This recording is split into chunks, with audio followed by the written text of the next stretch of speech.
Well, Tony, today we just acquired a brand new race that we're going to use in our homebrew campaign, and we're going to show you how you can incorporate it in yours. Enter the Verdan.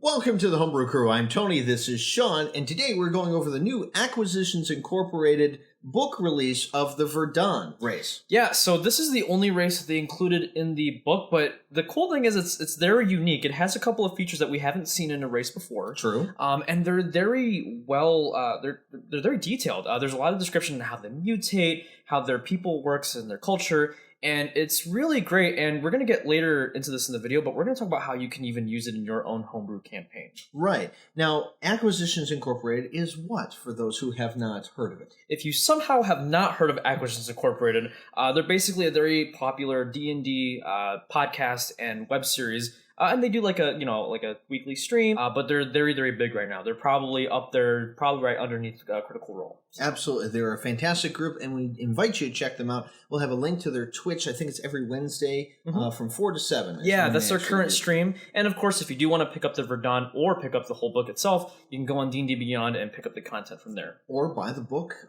That's also released just today, actually. Yeah, exactly. Some good stuff. Let's get into it. What are the Verdan? So I guess the best way that we kind of describe the Verdan, it's kind of this mixture of a goblinoid, a little bit of elf in there, and they're kind of this mutation of a little bit of both in a way. And they're unsure of their own culture, which is interesting. Yeah, it's kind of this unsureness of their culture that kind of helps develop their character because they kind of travel the world, trying to learn more about themselves. But it gives them a little bit of naivety in a way. Like, sometimes they kind of like make mistakes or they're too trusting. But generally these people are, they're pretty good people, and they change as they kind of develop over their very years. Lawful. They believe in law, but they don't believe in any laws that would do harm to someone or anything that would, suppress somebody. They actually go out of their way to like prevent like restraining laws specifically. Whenever something's like kind of limiting you from something, they actually kind of get passionate and they try to stop it. Now, let's get into the stats of this race real quick because they're really freaking cool, honestly. Names, things like that is cool. But when we look at the first thing that hit me was the languages. Now, I know we don't normally go over what languages a race actually has. Normally you don't really care. But there's a reason why we want to go over this one, and it's something that I think a point needs to be made with. So you read, speak, and write Common and Goblin and one additional language of your choice. However, the language typically has some connection to one of the areas or cultures you've been part of in your life. Yes. This is a common thing that happens. All of a sudden, someone knows Abyssal for some reason. And you ask, why? Right. How many demons are you talking to? But, that makes a lot of sense because their culture goes into... They find themselves, in a dwarven society. They're going to pick up Dwarvish. It's what you need to do to survive. Yeah, I think it's something that, like, gameplay-wise and your players should probably implement when kind of reasoning why they would know languages. Right. They also get ability score increase for 1 in Constitution and 2 Charisma, so we got another, charisma-based character here. And I know what you're thinking, another charisma race, but really, honestly, this one fits with their personality and what they are. Definitely. So it makes a lot of sense with it. They don't get too old, 24, somewhere around adulthood. 200. They really don't know... according to this, when they're going to die. It hasn't happened yet. So, happened. Now, let's get into their size as well. This is another thing we don't normally go over because things are either small or they're medium. The Verdan are both. Yeah, so at level 1, you actually start as a small creature, but when you hit level 5, you become medium. You get this painful growth spurt. Yeah, because it's important to know, and this is actually a variant thing you can do in your game. They mentioned how, like, even when you get, like, an ability score increase, like, let's say you up your strength, as a Verdan, your muscles will get big, or like if you get a higher intelligence, you get a bulge in your brain. Right, your head would get bigger. A lot of things happen with that, and I think that's really cool. So now let's get into their actual features. Right. So Black Blood Healing's really cool. Basically, whenever you roll a 1 or 2 on a hit die that you spend at the end of a short rest, you can re-roll it. Kind of like Great Weapon Fighting, but with hit die. Right, and I could see that being very useful with things too, and it's just any time on the hit die, right? Pretty much, yeah. So, but then you have to use the new roll. And then you also have limited telepathy. So basically, any creature you can see within 30 feet, you can speak with, using like these brain waves and with these messages.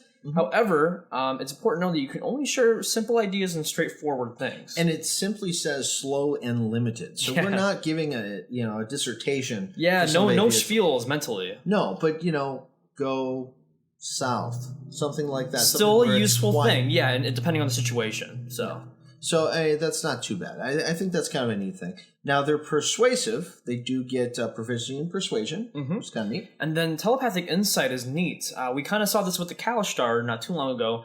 They get advantage in all wisdom and charisma saving throws. Doable. Totally doable. Nothing that would actually break anything with it. And I think very, very neat. I love the fact, and if we could talk about this race for a little bit, I love the fact that the growth spurts and the mutations that they have actually adopt physical traits for them. I think that's a very ingenious thing that they added into it.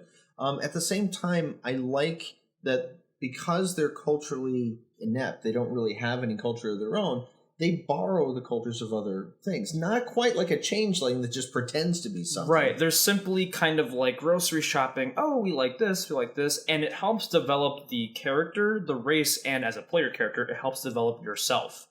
I was going to say that even though, this is a content from specifically Acquisitions Incorporated, it's this race that is like kind of delving deep into this content and this lore. Never feel afraid to take something like this and put it into your own homebrew campaign. It's not impossible to use this in your own setting. Not to mention all of the stuff, it's based around, what do they call it in there? It's based around what actually happened in the story of Acquisition Incorporated, where that like for us, we have the Maw that we deal with. These characters would fit very, very well into the Maw as well. Don't be afraid to change something about an official race to make it for your campaign. That's something that's very important. Like maybe, like we've said before, maybe your Drow live in the desert. As opposed to living in the Underdark. There's things that you can form on your own culture with it, but I think this one's very adaptive to things. Yeah, and the way that it's set up too, even just by how they're described in the actual content itself, they're kind of naturally adaptable and malleable to kind of how you want to see fit.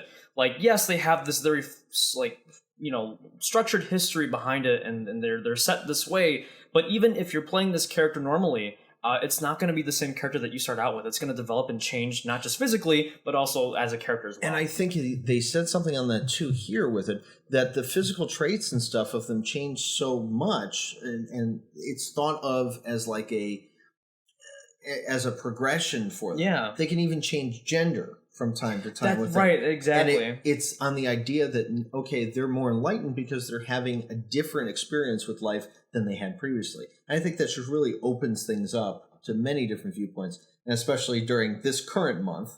It's very fitting. With the Pride Month thing. I think that's really, really cool. Yeah. So I love this race, and I think that you guys will love it too. You can pick up the race itself on D&D Beyond for only, what is it, $2 like that? Yeah, if you want to try it out. Or purchase the entire book of Acquisitions Incorporated. Yeah, a lot of good stuff, magical items, a new adventure in there. So there's a lot of good stuff besides just the race itself. So definitely consider checking it out. A lot of really good monsters, 39 monsters in this one, really nice stuff. So definitely, if you have something you'd like us to review, send it to us at dmbrewcrew@gmail.com, right down there. And if you have something that you'd like to see in our homebrew campaign every other week, the Maw, you can also send it to us there. Yep, so we stream every other Tuesday night at 7 p.m. Central Time, where we get to play test your homebrew creations that you actually send in right to us. So you can go ahead and check that out. And as always, we're thankful for all of our Patreons who support us. Every single dollar that goes into the channel pretty much goes right back into purchasing content, buying new equipment, and so on and so forth. So again, to anyone that supports us, thank you again.